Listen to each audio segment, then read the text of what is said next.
এই হত্যা করতে দেওয়া হবে না ইনশাআল্লাহ।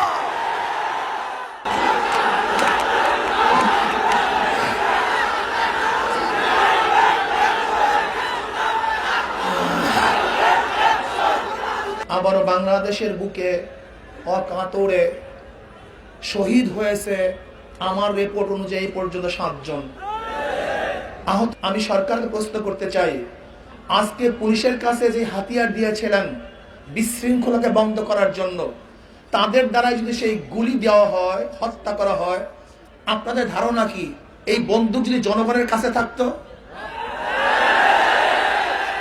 এই গুলিটা যদি জনগণের কাছে থাকতো, দিয়ে দাও জনগণের কাছে গুলি, এরপরে মাঠে আসেন। আপনার বাহিনীর কাছে অস্ত্র আছে, জনগণের কাছে অস্ত্র দেন, এরপরে মাঠে আসেন। দেখা হবে কত বুলেট আছে আপনার কাছে। দেন অস্ত্র জনগণের কাছে, আসল লড়াই করবো, মাঠে লড়াই করবো, যুদ্ধ করবো, মাঠে যুদ্ধ করবো, আন্দোলন করবো, সংগ্রাম করবো, রাস্তায় আন্দোলন করবো, সংগ্রাম করবো। আপনি এক বাহিনীর কাছে বুলেট দিবেন, এক বাহিনীর কাছে অস্ত্র দিবেন, আর খালি হাতের মানুষদেরকে আপনি নির্বিঘ্নে হত্যা করবেন, সহ্য করা হবে না। এই হত্যা করতে দেওয়া হবে না ইনশাআল্লাহ।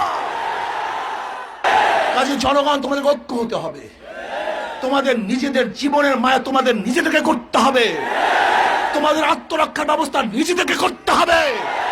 এই মাটিকে রক্ষা করার জন্য তোমাদের যা কুরবান করতে হবে। বাংলাদেশে এমন আগুন জ্বলবে, যে আগুনকে বঙ্গোপসাগরে পানি দিয়ে নিবা সম্ভব হবে না। এমন আগুন জ্বলবে ইনশাআল্লাহ।